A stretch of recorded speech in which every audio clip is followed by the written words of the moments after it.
Before we dive into the story, don't forget to like the video and tell us in the comments where you're watching from. The late autumn afternoon settled over Eli Mercer's land in a quiet, steady way. The kind that came when the air turned cold enough to sting the nose and the light dropped fast behind the distant ridges. Eli rode back from checking the far cattle line, his horse moving at a slow, tired pace, hooves pushing through dry patches of grass. He had been on the saddle since early morning, riding the fence to see if any calves had slipped through during the night and making sure no stray riders had crossed his property. It was a routine he had followed for years, ever since he chose a life far from town and far from the noise he no longer wanted in his days. Eli was 38, broad-shouldered from ranch work, his skin weather-beaten and pale beneath the grime of dust and sweat. He kept his dark hair short because it got in his way otherwise, and the gray creeping in at his temples had nothing to do with age and everything to do with the kind of losses that settled into a man and didn't leave. He lived alone by choice, or at least that was what he told himself. It was easier than admitting that he stayed away from people because he didn't trust himself to protect them anymore. As he rode closer to the cabin, he noticed something off. The fence rail near the front yard sagged slightly under a strange weight. He slowed the horse to a halt, dismounted, and walked forward with careful steps, his hand unconsciously resting near the knife on his belt. He had seen trouble before. Men sometimes drifted through this part of the land, and trouble usually followed them. But it wasn't a man. It was a woman, an Apache woman, slumped forward with her wrists chained to the top rail. Her bronze skin was mottled with cold and exhaustion, her head bowed low, her hair falling in tangled strands mixed with worn leather strips and old beads. She was breathing, but barely.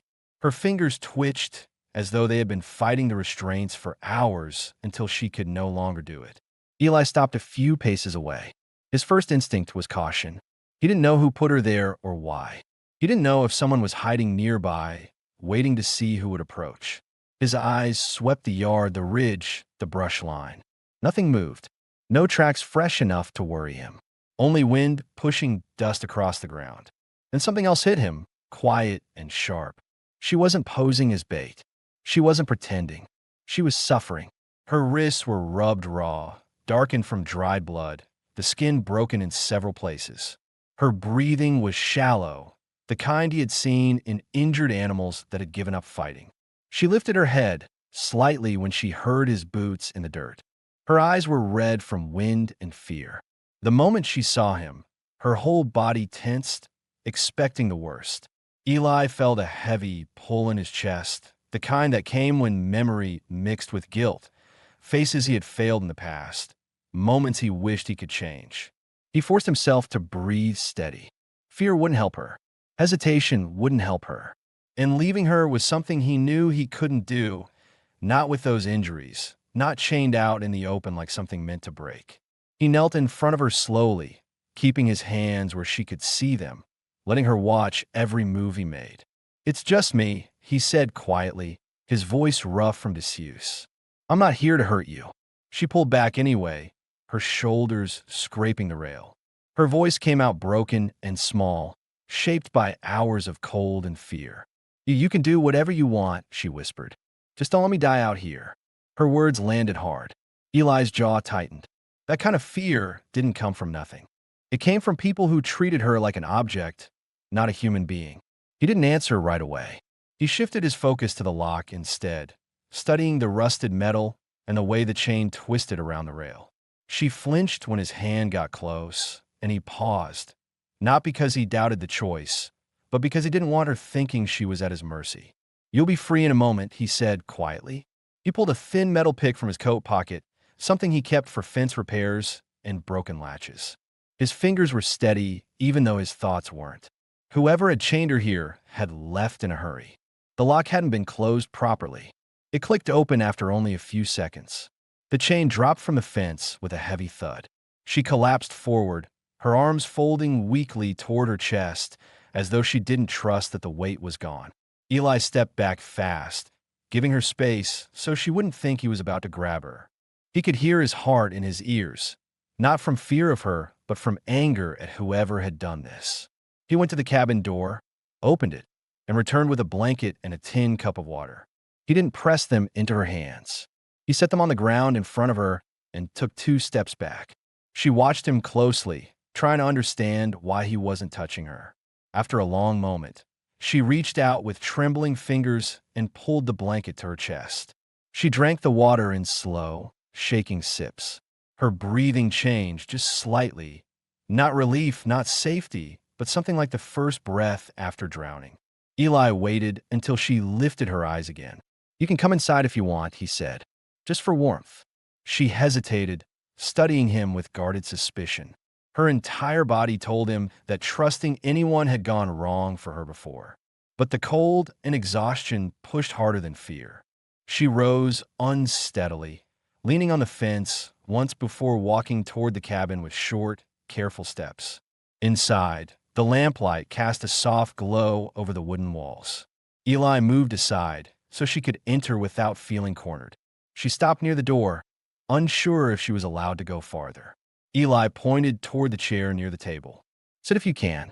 Her knees nearly gave out when she reached it. He heated a pot of water on the stove, pulled out clean strips of cloth from a storage crate, and set them on the table near her, letting her see every small action he made. She looked at the supplies, then at him, waiting to see if he expected anything in return. "I'll take care of the wrists," he said, his tone low and steady. "Only if you let me." She nodded faintly. As he cleaned the wounds, she winced but didn't pull away. He worked carefully, focusing on the torn skin and swelling. He saw the fear in her eyes, the distrust, the exhaustion. She had been hunted or punished. He didn't know the details yet, but he knew enough. Someone had intended for her to be found by the wrong kind of man. Eli wasn't that man. When her wrists were wrapped, he stepped back again. "You'll stay here tonight," he said. "Rest. No one will touch you." She didn't answer. She only watched him with a mixture of fear and disbelief, as though she had never heard such a promise before. He gave her the cot and laid his own bedroll on the floor against the far wall. He wasn't tired yet. Too much had happened in too short a time, but he pretended to settle in so she wouldn't feel watched. She lay on the cot stiffly, turning slightly so she could keep him in sight. Eli stared at the ceiling in the dim lamplight, thinking about how she had ended up chained to his fence, wondering who had left her there and whether they would return. He didn't have answers, but he knew one thing clearly. No one would take her again while she slept under his roof. Not if he was still breathing. The cabin settled into a heavy silence after the long, tense night. The early morning cold pushed through the gaps around the doorframe, carrying a thin draft that swept across the floorboards. The woman stirred first, lifting her head slowly from the cot, as though unsure whether she was waking into the same place she had fallen asleep. Her eyes moved around the cabin, taking in the walls, the stove, the table, and then Eli, who sat on a wooden crate near the far wall with his elbows on his knees. He had not slept much. Every few minutes he had opened his eyes and checked to make sure she was still breathing, that she had not collapsed further or tried to slip out into the cold out of fear. Now he watched her with a slow, careful gaze, trying not to make her feel cornered. Her expression was tight, as if she were trying to piece together where she was and what had happened between the moment the chain fell and now. Her hands rose instinctively to her wrists, her fingers brushing the clean cloth bandages. When she noticed that they had been tended during the night, she curled her hands into fists, unsure what to think. Eli broke the silence first, not with a question, but with a simple action. He stood, walked to the stove, and stirred the pot he had set on the coals earlier. Warm steam rose from it. He didn't say anything about food or ask if she was hungry. He just filled a tin bowl and placed it on the table in front of the chair closest to her. She looked at it, then at him, suspicion lingering in her eyes. "You can eat," he said quietly. "No one here is going to force you into anything." He meant it plainly, not as reassurance, but as fact. She shifted slowly, pulling the blanket tighter around herself as she moved from the cot to the chair, her bare feet barely touching the cold floorboards. She winced once, a small reaction, but clear enough for him to catch. And he noted how frail she still was, how dehydration and cold had pushed her body past its limits. As she ate in careful, small bites, Eli kept his distance, leaning against the wall near the window and watching the yard through a narrow crack between the blinds. The outside world remained still. No fresh tracks, no distant riders, just the quiet stretch of land and the thin morning light. She broke the silence suddenly. "You didn't touch me." Her voice was low, hoarse, cautious. "No," he said simply. "You could have." "I didn't." There was no anger in her tone, no gratitude either. Just confusion, the kind that came from living too long around men who treated survival as a bargaining chip. Eli returned to the stove and poured himself a small amount of food, eating with slow, steady motions.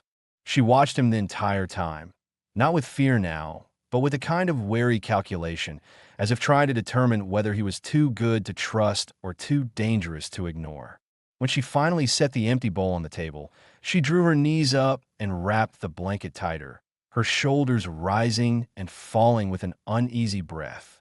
Eli stepped toward her, not close, but near enough that she could hear him clearly. "I need to know something," he said. "You don't have to tell me everything. Just enough so I understand what we're dealing with." Her lips parted, hesitated, then closed again. She lowered her gaze. He waited. When she finally spoke, her voice trembled in a controlled way, like someone trying to share just enough without reliving the rest. "They took me far from home," she said. "They wanted me to do things I wouldn't do. When I ran, they dragged me back. Last night, they chained me here thinking someone would," her voice faltered. "Someone would use me." Eli felt the tension climb into his shoulders. He didn't interrupt. "I thought you were one of them," she whispered. "When I heard your horse." "That's understandable," he said. She looked up sharply, almost startled by the lack of judgment. "You didn't want me here," she said. "I saw your eyes." "I didn't expect to find someone chained to my fence," Eli answered. "But I never meant to leave you there." Her jaw tightened. She didn't thank him. She didn't need to. He wasn't expecting it. She asked next, almost reluctantly, "What do you want from me now?" "Nothing," he said. "You're hurt. You're cold. Rest until you can stand on your own." He turned to check the window again, making sure she saw that his attention wasn't fixed on her. It gave her room to breathe. She took that moment to study him. The worn canvas coat hanging from his shoulders, the early gray in his short, dark hair, the tired lines at the corners of his eyes. He didn't carry himself like someone hungry for power or control. He moved like a man used to silence, used to the weight of yesterday's memories pressing down on today. Finally, she asked, "Why do you live out here alone?" Eli hesitated. "Lost people I cared about," he said. "Came here to work the land and keep quiet. Been doing it for years." "Does anyone come check on you?" she asked. "No." She nodded slowly, understanding him a little more. "What about you?" he asked softly. "Anyone looking for you who means you well?" She looked away. "No." That answer carried more truth than she probably intended. Eli exhaled a slow breath, a decision settling quietly inside him. "You can stay," he said, "at least until you're strong enough to walk without shaking." She didn't accept the offer right away. She didn't reject it either. She looked at him with eyes that held suspicion and something almost like relief fighting underneath it. He stepped back toward the door, checking the yard once more. "Men who leave someone chained like that don't usually come back for anything good," he said. "If they return, I need to know sooner rather than later." Her hands tightened around the blanket. "I don't think they'll stop looking," she whispered. Eli nodded, jaw setting in a way that showed he was already thinking ahead. The kind of thinking a man does when danger is coming whether he wants it or not. "We'll deal with it," he said, "one thing at a time." For the first time since he freed her, she didn't look away. She watched him with a long, silent stare, the kind that came from someone trying to understand the difference between safety and luck. And for the first time since she arrived, she didn't look like she was preparing to run. She looked like someone beginning to believe she might survive. The morning settled into a tired quiet as the sun climbed slowly over the low ridge. The cold eased a little, but the air inside the cabin still carried a faint bite. Eli stepped outside first, pushing the door open with a muted creak and scanning the land as he always did at daybreak. He moved with the kind of deliberate steadiness that came from habit, eyes sweeping the fence line, the road, and the far tree line before anything else. He wasn't expecting trouble, but he didn't trust the kind of men who chained a woman to a stranger's fence. That kind of cruelty didn't happen once. It lingered. It tried to return.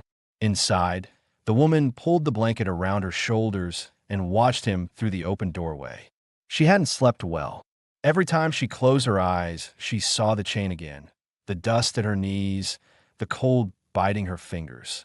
She tried to shake it from her mind each time, but the relief of waking in a warm room made her feel exposed, as if comfort itself was fragile and temporary. Eli walked back inside, brushing dry grass from his boots. They didn't come through the yard, he said. Tracks are old. Nothing fresh. He said it casually, but she understood the meaning beneath it. He had checked for danger for her sake, not his. She lowered her eyes, torn between gratitude and the instinct to keep her distance. She still didn't know what he wanted, what his rules were, or whether staying was wise, but walking out alone would be a death sentence in her current state.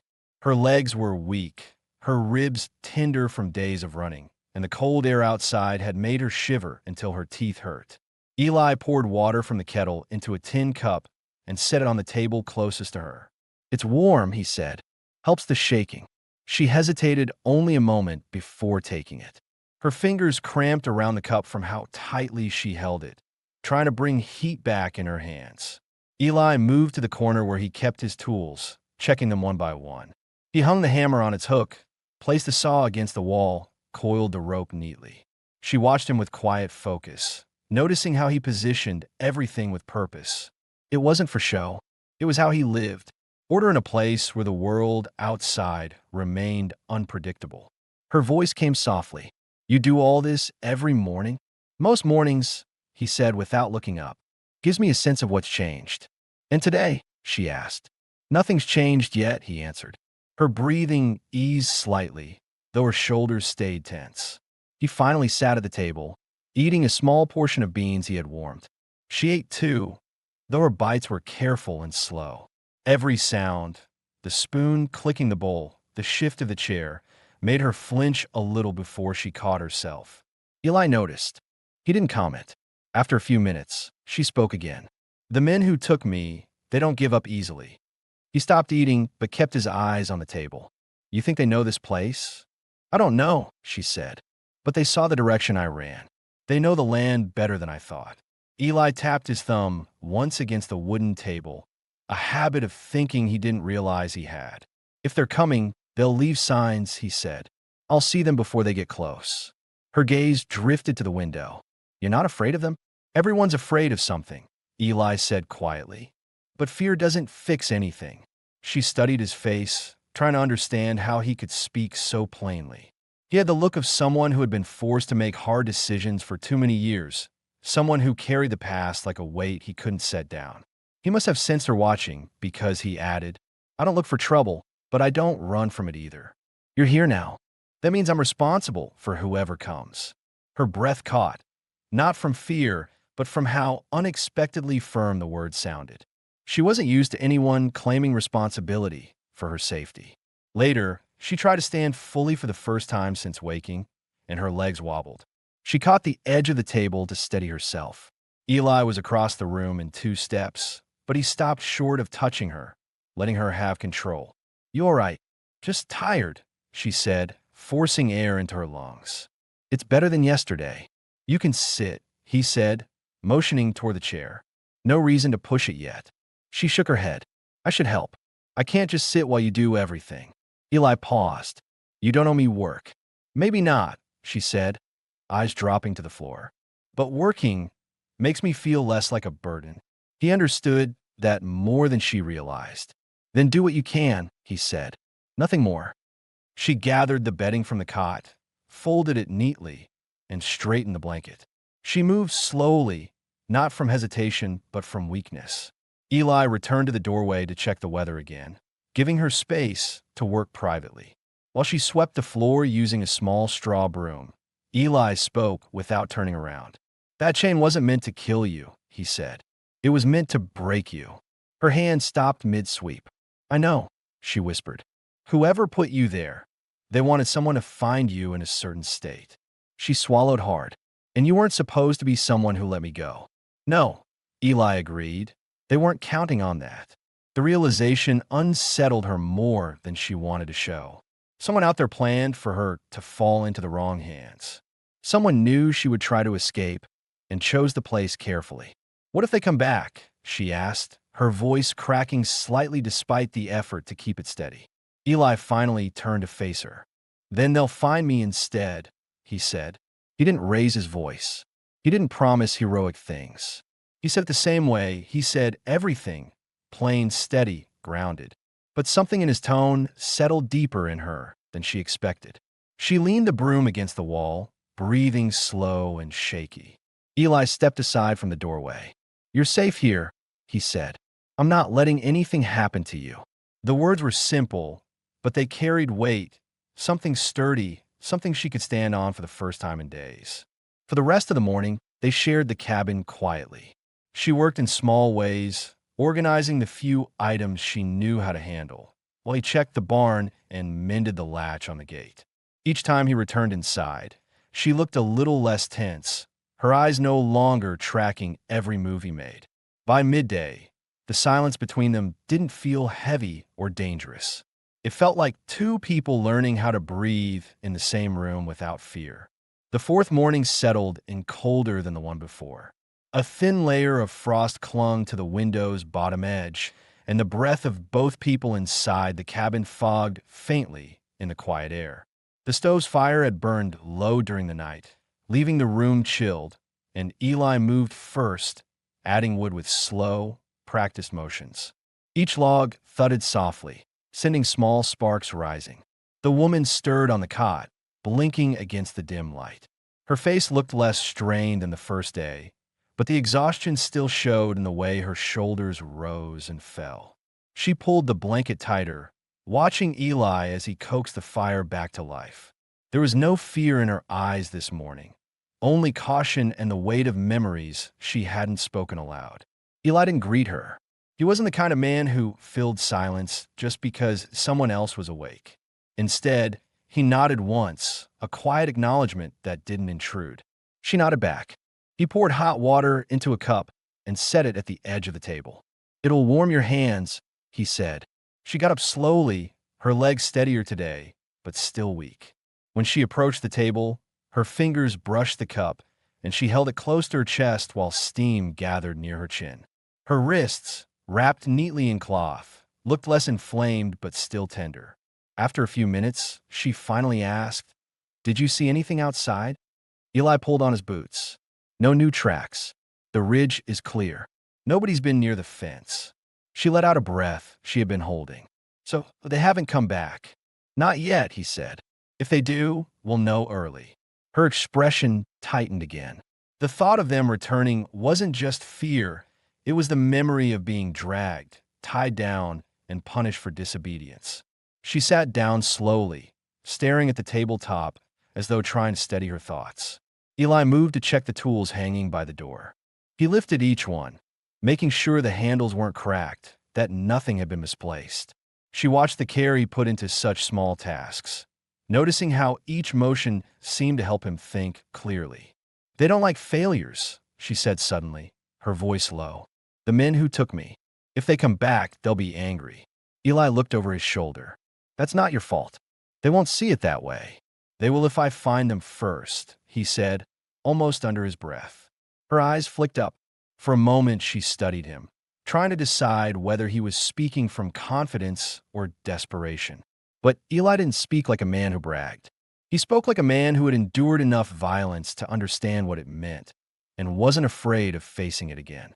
After they finished eating, she stood to help gather the bowls. "You shouldn't be doing chores," Eli said. "You're not healed." "I can handle this," she insisted softly. He watched her clean the table, slow and deliberate. She moved with care, as if each task anchored her in a place that didn't hurt her. When she swept the floor in small strokes, she did it without discomfort or panic, unlike the first day when every sound made her twitch. "You checked the windows last night," she said after a moment. "Twice." "Habit," he answered. "For me," she corrected gently. Eli didn't deny it. She leaned the broom against the wall, her hands lingering on the handle. "Why?" she whispered. Eli didn't look away. You were chained to my fence. You were freezing. You were starved. That's reason enough. That's not what most men think, she said. I'm not most men. The room went still. She lowered her gaze, unsure how to respond to a man who didn't speak like he wanted anything from her. Eli opened the door a crack to check the sky. The air was colder than expected. Winter was creeping in faster than usual. I need to bring in more wood, he said. Storm's coming sooner than I planned. She stepped forward immediately. I can help. You're not lifting anything heavy. I didn't say heavy, she answered. Her voice wasn't defiant, just steady. He agreed with a nod. Outside, the yard felt quiet but wide, the cold wind brushing across the dry ground. She stayed close to the porch steps, gathering the smaller pieces Eli cut down. Each time she bent, she moved slowly, her muscles still sore. Eli split larger logs with precise swings, glancing toward the ridge every few seconds. At one point she froze, staring toward the far line of brush. I thought I saw something. Eli's posture shifted immediately. He left the axe planted in the ground and stepped beside her. Where? There, she whispered, pointing. He scanned the ridge long and hard. Nothing moved, not a shadow, not a rider, not even a stray animal. The land was still. If they were there, they're gone now, he said. Her breathing was shaky, but she nodded. Sometimes I see them in my head before I see them outside, she confessed. It feels real. That happens when you've been hunted, Eli said quietly. She looked up, surprised that he understood so plainly. Most people dismiss fear like that as hysteria or weakness. He spoke as though he recognized the pattern. As they walked back inside, she paused at the doorway, breathing in the warmth. The cabin no longer felt like a stranger's shelter. It was beginning to feel like something steadier, not safe, not yet, but grounded, real, consistent. Eli closed the door behind them. The rest of the afternoon passed in a calm routine. She mended a tear in the bedding. He sharpened tools. Their conversation was sparse, but not strained. When night settled, the lamplight softened across the walls, turning the cabin into a warm circle against the cold outside. She sat on the cot, brushing her hair with slow strokes, while Eli checked the rifle, loading rounds methodically. She watched him quietly. You're expecting them, she said. I'm preparing, he corrected. And if they find this cabin? Eli finished the last round and set the rifle carefully beside the door. Then they'll find someone waiting. She swallowed, understanding the deeper meaning in his tone. He wasn't speaking out of bravado. He was speaking like a man who had already decided what he would do if danger stepped onto his land. Her voice dropped to a whisper. I don't want to bring trouble here. You didn't bring it, he said. Someone forced it on you. That makes it my problem now. His words hit her harder than he meant them to. Not because they were dramatic, but because they were practical, protective in a way she wasn't used to. When she lay down, her breathing came easier than the previous nights. Eli lowered himself onto the bedroll with a long exhale, muscles finally relaxing after days of tension. The wind outside brushed against the cabin walls, but no voices followed it. No hooves, no chains dragging through the dirt. Inside, for the first time since she had been tied to the fence, she closed her eyes and felt something she had not felt in many days.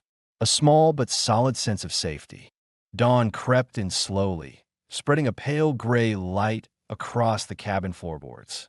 The stove had burned low again, and the chill of early winter settled into the small room, making the woman curl deeper under the blanket. Eli rose quietly from his bedroll, stretching the stiffness out of his shoulders before adding wood to the fire. The logs crackled sharply as the flames revived, filling the cabin with a stronger warmth. She watched him from the cot, her eyes clearer than they had been on any morning before. You wake early, she said softly. Comes with the work? Eli replied, checking the latch on the window. You all right? She nodded once. I slept. That's something, he said. It was more than something. It was the first full night's rest she'd had since escaping her captors. She didn't say that out loud, but Eli saw the difference in the way she held herself. Less braced, less ready to run. He prepared a simple breakfast and placed her bowl on the table before sitting across from her. They ate with a calm rhythm, each bite unhurried. She kept glancing toward the door, not in fear this time, but in habit, as if the world outside might change without warning. After a while, she spoke. "I want to help today," she said. "More than sweeping or folding blankets." Eli set a spoon down. "You don't need to push yourself." "I'm tired of feeling weak," she said, her voice steady but low. "I need to move. I need to do something real." Eli studied her for a moment. She wasn't being stubborn. She was trying to reclaim something: control, strength, dignity. He understood that feeling in ways he didn't like to admit. "Fine," he said, "but we stay close to the cabin." She agreed immediately. Outside, the cold air brushed against their skin, sharper than the day before. Clouds hung low along the ridge, heavy with the promise of an early storm. Eli pointed toward the stack of wood by the barn. "We need enough to get through the weather coming in," he said. She gathered smaller pieces, stacking them in her arms. Eli handled the larger logs, splitting them cleanly with the axe. She worked slowly, her body still recovering, but she didn't complain or ask to stop. At one point, she paused, catching her breath. "The last time I carried wood," she said quietly, "I wasn't allowed to keep any for myself." Eli didn't answer. He didn't need to. The silence carried understanding. As they worked, Eli kept glancing toward the ridge. She noticed eventually. "You think they'll come today?" "I think they might pass near here again," he said. "I want to see them before they see us." "That scares me," she admitted. "It should," he answered. "But fear doesn't mean you're helpless." She held on to that. Later, when the sky darkened with thicker clouds, they moved inside. The cabin felt warmer now, not just from the fire, but from the fact that she could walk through the space without staggering. She helped Eli sort tools on the table. She pointed to a small metal file. "What's this for?" "Sharpening blades," he said. "And this?" she asked, touching a coil of leather cord. "Repairs. Anything that tears." She nodded, feeding the knowledge into the place where she had once expected pain or orders. For the first time since arriving, she asked questions without waiting to see if he would get angry. Eli noticed. He didn't smile, but something in his posture eased. As afternoon settled into the cabin, she sat near the stove, mending a torn sleeve of Eli's coat. He had left the garment on the chair earlier, expecting nothing more than for it to stay where it was. But she had taken it as a task she could handle, stitching carefully, her focus steady. Eli watched from the doorway. "You don't need to fix everything," he said. "I know," she said, "but it helps me feel like I belong somewhere again." He paused. "You're not obligated to repay me." "I don't want to repay you," she answered. "I want to contribute." "That's different." He accepted that.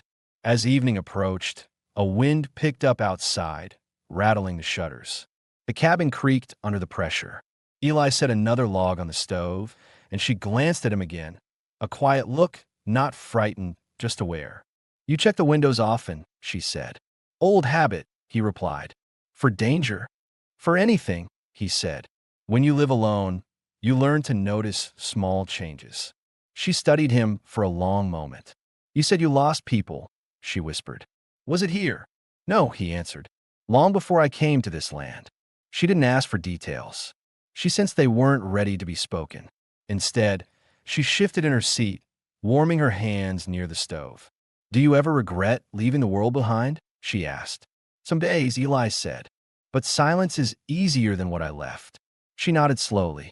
"I understand that more than I wish I did." It was the closest they had come to sharing something meaningful about their pasts. Two people carrying different wounds, but recognizing the same patterns. The night settled heavy as the wind grew stronger. After dinner, Eli checked the rifle, then checked the door latch, then checked the window one more time. She watched him without flinching. "If something happens," she said, "I don't want you hurt because of me." "That's not your choice to make," Eli said. She looked down at her hands. "I feel like trouble follows me." "It's not following you," he said. "It's chasing what it thinks it owns. And you, I don't belong to them." Her eyes lifted slowly. "What if they come here?" Eli's voice was calm, steady, certain. "Then they'll find a wrong place to stand." She took a breath that shook once before settling. She didn't speak again when she lay down on the cot. Eli extinguished the lamp, letting the glow from the stove fill the room with a low, warm flicker. The storm wind scraped along the outer walls, but inside, the space between them felt grounded, solid.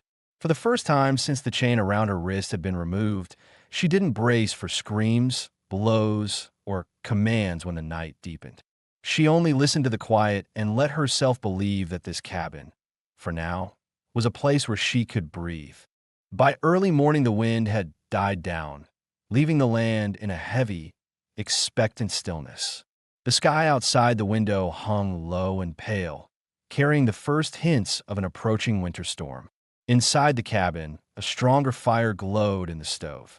Eli had woken before dawn and kept the flames alive, knowing the cold would creep in fast once the storm arrived. The woman woke slowly, blinking as she adjusted to the warm, flickering light. She sat up carefully, her posture more stable than the days before.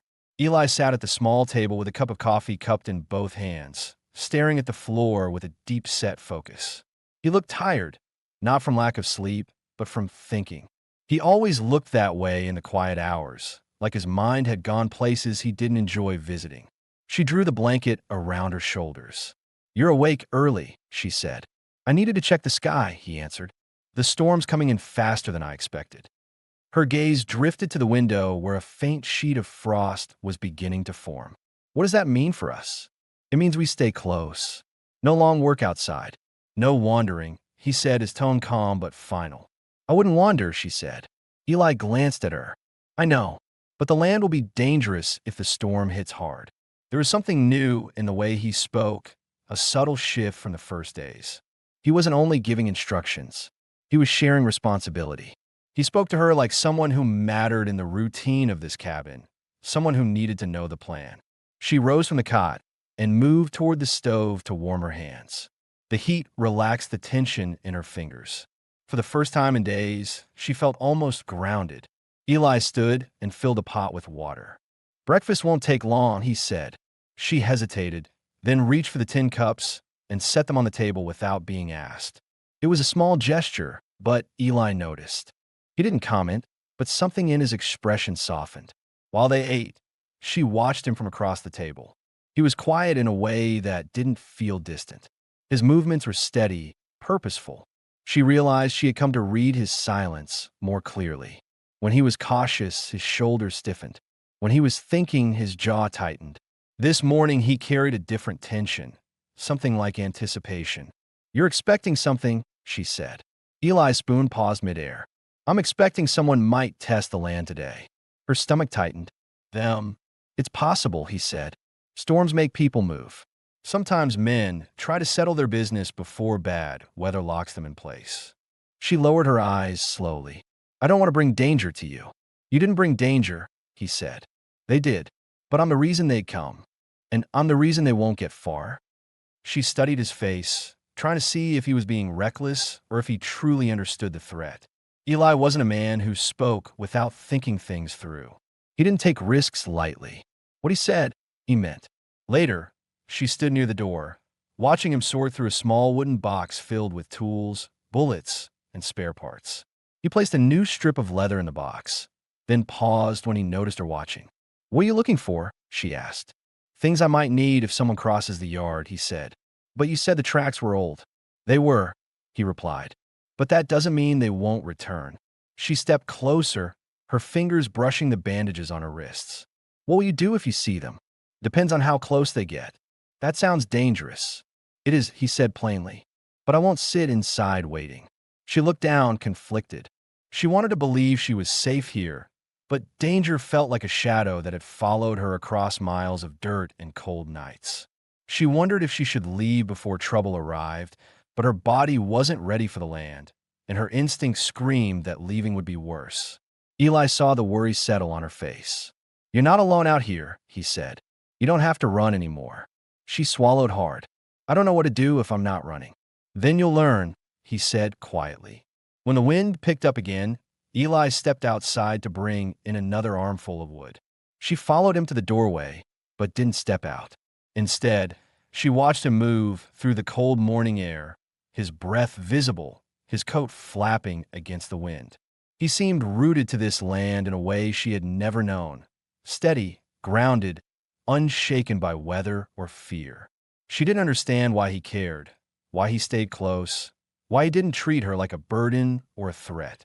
And when he came back inside, she asked the question that had been lingering in her mind. "Why are you helping me?" she said quietly. Eli closed the door behind him, carrying the weight of the wood in one arm. "You were left to die on my fence," he said. "I couldn't walk away from that." "That's not a real answer," she said. "Most men would have looked away." "I'm not most men," he repeated. She breathed in slowly, her chest tight. "You don't know me." "I know enough," he replied. "I know someone hurt you. I know they're coming. And I know I won't let them take you again." Her eyes glistened, not with tears, but with something more complicated. A mix of disbelief, fear, and a small, tentative trust she didn't want to name yet. As the afternoon shifted toward evening, the storm clouds thickened, turning the land a muted gray. She sat near the fire repairing a torn part of his shirt, and Eli checked the stable to make sure the horse was secure. When he returned, he stomped snow from his boots. "It's coming in fast," he said. "We won't see much past the yard once it hits." She set the shirt aside. "Is that good or bad?" "Both," he said. "Storms hide things, and they reveal them too." Her hands tightened in her lap. He walked over, hanging his coat on its hook. "Get some rest when you can," he said. "The storm will make the night long." She didn't argue. She pulled the blanket over her shoulders and moved to sit on the cot. But she didn't lie down. Not yet. Instead, she watched Eli check the windows again, his movements slow and methodical. The rifle stood loaded near the door. The fire crackled quietly. Outside, the first flakes of snow drifted down, melting as soon as they touched the ground. Eli sat at the table with his back to her, listening to the wind rise. He didn't speak, but she could tell he was listening for more than weather, listening for footsteps, hooves, voices. She lay down finally, staring at the wooden beams above her head. For the first time, she wasn't afraid of sleep, but she wasn't ready for it either. She waited, listening to the quiet inside the cabin, to Eli's slow breathing, to the fire's soft pops, and she realized there was something different tonight. She no longer felt like a stranger in this room. She felt like someone who belonged here, even if she didn't understand why yet. The storm arrived during the night, but by dawn it had settled into a slow, steady snowfall that blanketed the land in a thin white layer. The air felt heavier inside the cabin, as if the cold outside was pressing against the walls. Eli stood by the stove, adding wood to the fire. The room filled with a warm, soft glow that mixed with the gray morning light leaking through the window. She sat upright on the cot, wrapped in her blanket, watching the snow drift sideways across the yard. Her breathing was calm, but there was a faint tightness in her expression, not from fear, but from expectation. Something felt close. She didn't know what, but her instincts, sharpened by days of running, sensed the subtle shift. Eli noticed her staring. "Something on your mind?" he asked. "The storm," she said. "It makes everything quiet. Too quiet." He nodded. "Snow does that. It also hides things," she added. "That's why we watch carefully," Eli said, fastening his coat. "I'll check the yard." Before he stepped outside, he paused at the door. "You stay inside until I call." She didn't argue. The cold hit him instantly when he stepped out. Snowflakes clung to his hair and coat as he scanned the fence, the corral, the barn, and the ridge beyond. The land looked washed out, every sound dampened by the snow. He walked a slow circle around the yard, studying the ground for anything unusual. At first, everything seemed untouched. Then he saw them. Tracks, faint but fresh, leading from the ridge toward the far corner of the property. He followed them with his eyes, tracing the path. They didn't approach the cabin. They circled, observed. Eli felt the shift in his chest. Not panic, but alertness. Someone had been watching in the early hours, just before daylight. Someone familiar with the land. Someone patient. He returned to the cabin with careful, measured steps, wiping snow from his shoulders. She watched him a moment he entered, reading the tension in his posture. "You saw something?" "Tracks," he said plainly. Riders moved close during the night. Her face paled, but she held herself steady. "How close?" "Close enough to watch us," he said. "Not close enough to start anything." She swallowed hard. "They're testing you. They're testing the land," Eli corrected. "They don't know what they're walking into yet." She looked away, hands tightening around the blanket. They won't leave without trying.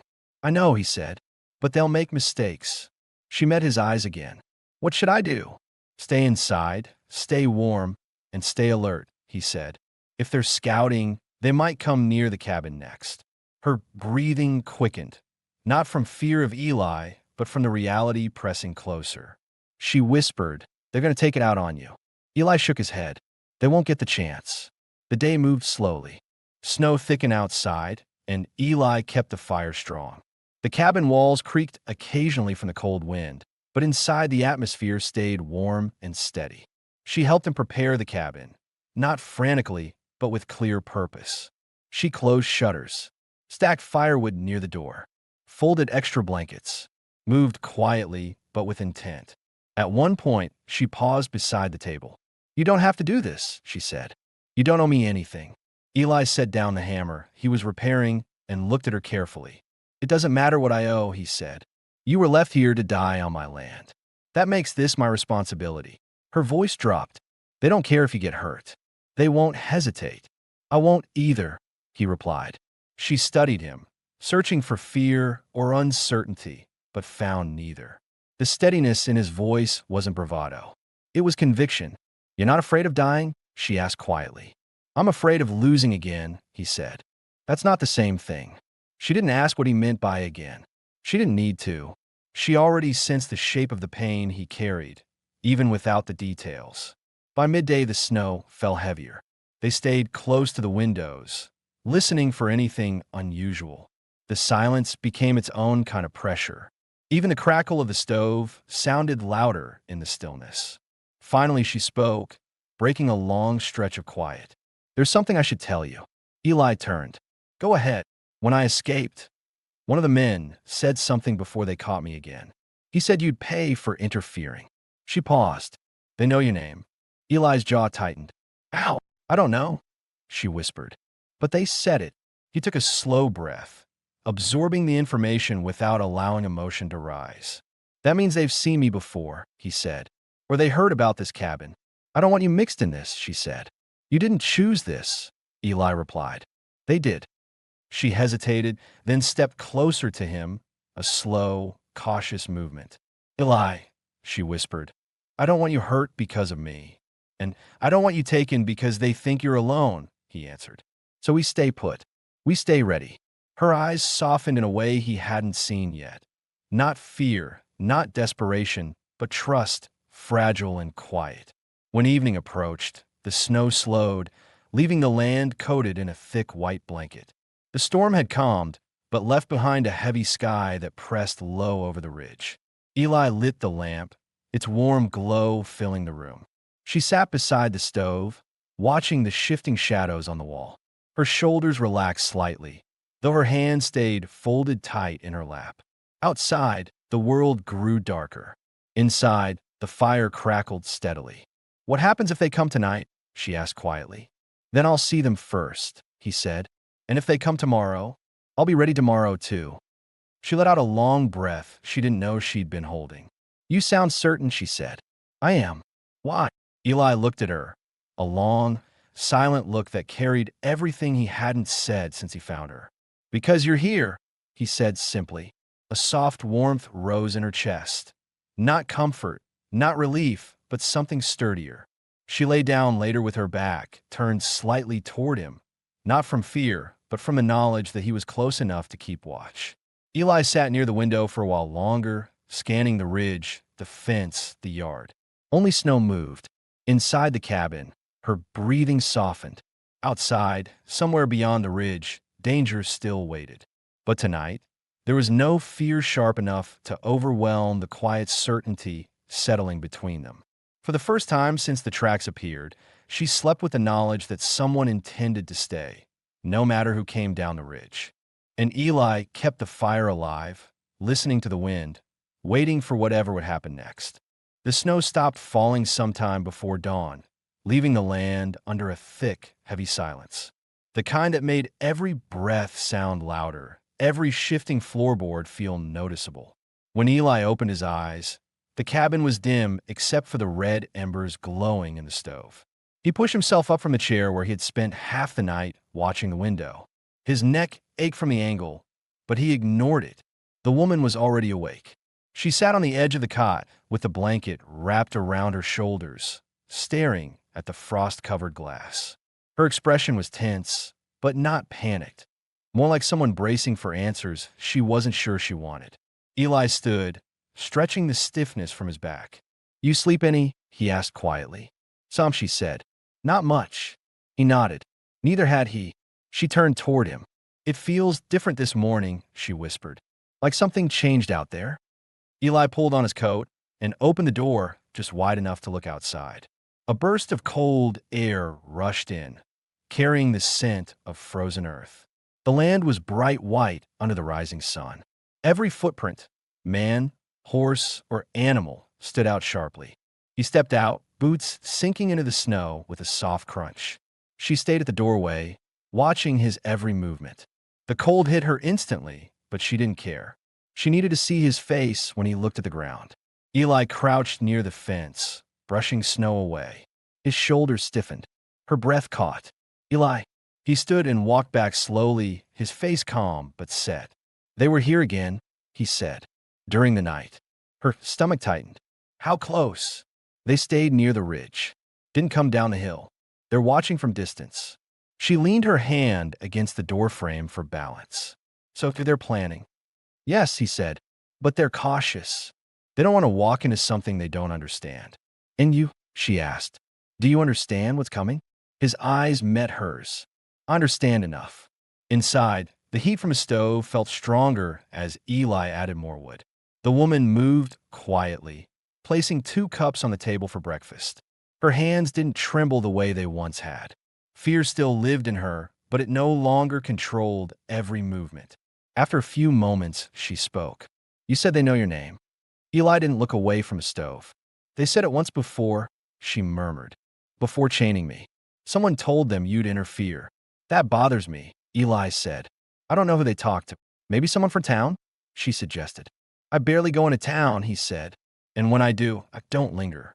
"Then how?" He shook his head. "I don't know yet. But whoever gave them my name misjudged something." "What?" "That I wouldn't back down." She watched him as he set the kettle over the fire. The muscles in his shoulders were tight, but his voice stayed even. He wasn't rattled. He was calculating. The difference mattered. She sat down at the table and let the warmth settle into her hands. "Eli," she said quietly, if they try to storm the cabin, I don't want you standing between me and them." He lifted his gaze. "You won't have a choice," he said. "Neither will I." Her throat tightened. "You don't need to die for a stranger." "You're not a stranger," Eli said. The words were simple, steady, and held no hesitation. They struck her harder than she expected. She lowered her eyes, unable to answer. Later that day, the clouds began thinning overhead, leaving patches of cold blue sky. Eli used a break in the weather to check the barn and stable. She followed him outside, sticking close to the cabin wall for support on the icy ground. The land was so quiet it made her uneasy. No birds, no wind, no distant sounds. Just open snow and the sharp crack of Eli's boots. Inside the stable, the horse shifted and snorted softly. Eli ran his hand along its neck, calming the animal. "He's restless," Eli said. "Smells something he doesn't like." She stepped closer. "Animals know danger before people do." He nodded. "Exactly why I'm watching him." When they stepped back outside, she noticed something near the back corner of the property. A small depression in the snow, too round and deliberate to be natural. "What's that?" she asked. Eli followed her line of sight. "A rider stopped there," he said, "maybe hours before the storm hit." He crouched and touched the snow where the shape remained. "Not one of ours," he murmured. "Footprints too heavy. Boot print too fresh." Her pulse quickened. "They're getting closer.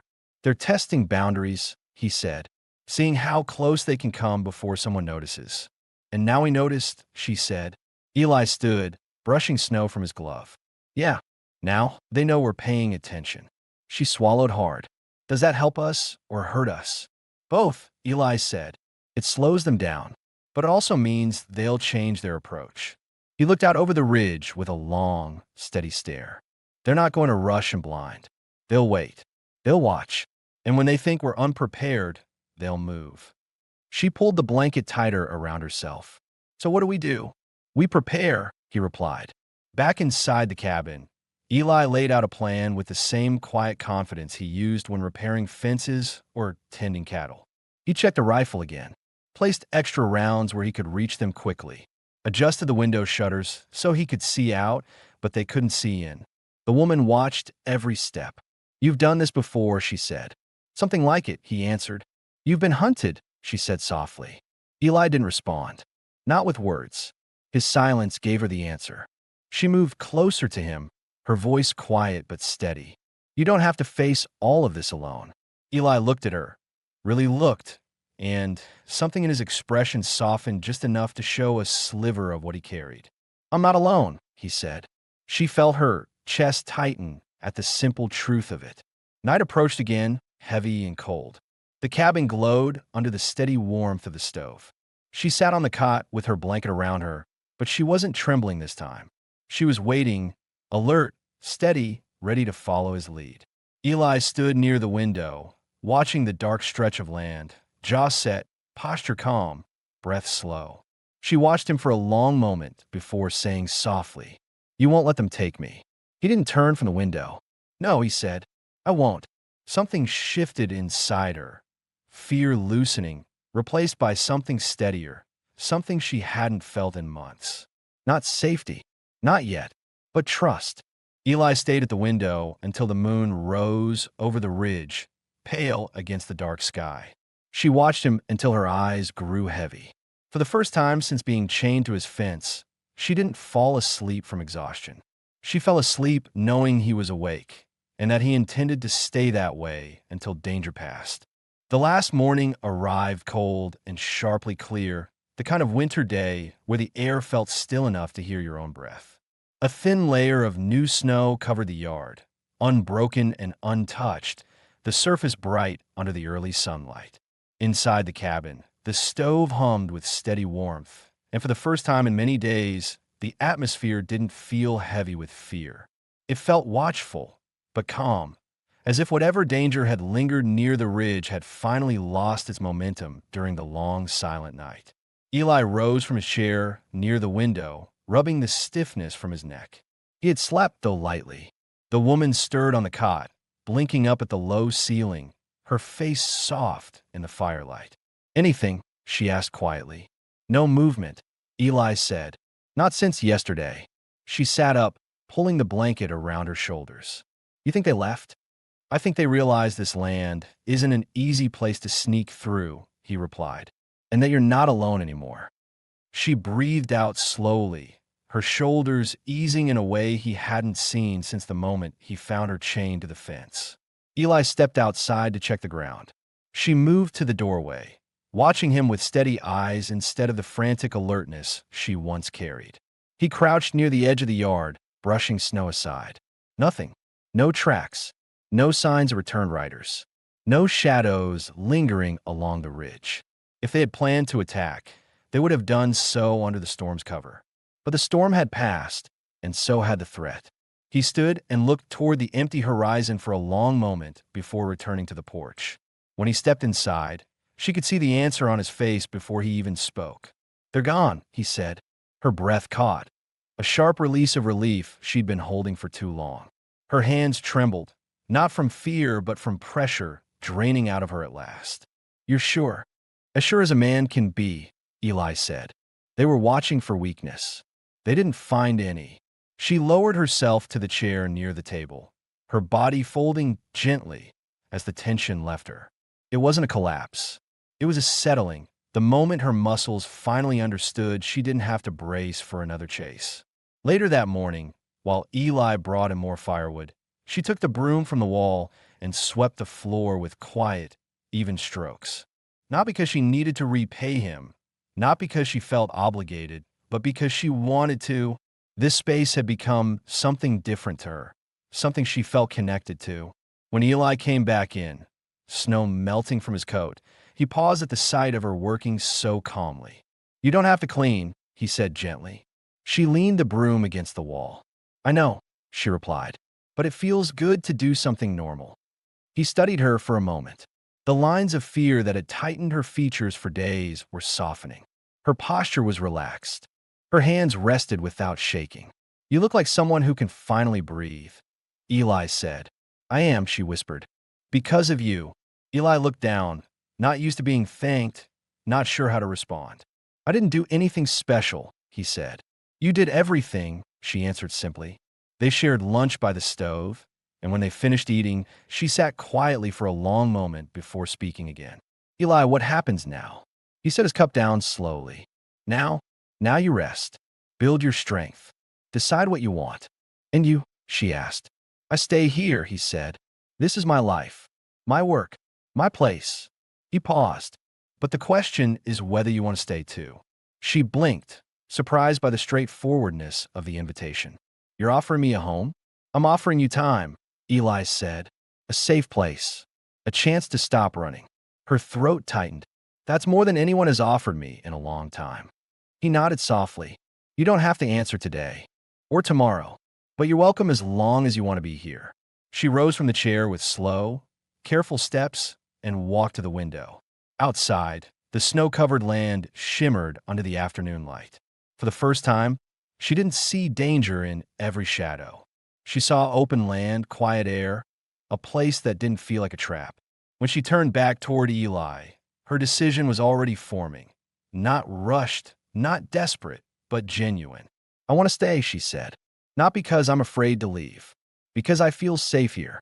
Eli's breath eased out, almost imperceptible, but enough for her to see the tension leave his shoulders. I'm glad, he said quietly. She stepped closer to him. Not too close, not rushed, just enough that the warmth of the stove and his presence blended into one steady, grounding feeling. You didn't just save my life, she said. You gave me something to stand on again. Eli met her gaze. You gave yourself that. I just opened the door. Her eyes softened with a warmth he hadn't seen before. Something gentle, steady, and completely new. As the sun lowered, casting long shadows across the snow, Eli went outside to feed the horse while she stood on the porch, wrapped in her blanket. She watched him move across the yard with a calm certainty, and the land didn't feel empty anymore. It felt lived in, shared. When he returned, she stepped aside so he could pass through the doorway. Their shoulders brushed lightly, the simplest of touches, but enough to send a quiet understanding between them. Inside, the cabin felt like a place meant for two now, not one. Eli hung his coat on its hook and looked over at her. You'll sleep easier tonight, he said. She smiled softly. I'm already breathing easier. He lit the lamp as the sky darkened. The cabin filled with warm, steady light. The danger was gone. The fear had eased. The two of them remained, standing in the same room, sharing the same quiet, building something that felt solid and lasting. She stepped closer again, just a small distance, and he didn't move away. The silence between them wasn't guarded anymore. It was comfortable, trusting, belonging. And as the night deepened outside, the two of them settled into the first evening that truly felt like a beginning. A safe home for her, a renewed purpose for him, a future shared, not forced, not owed, but chosen. A quiet, steady happiness that neither of them had believed they would ever find again.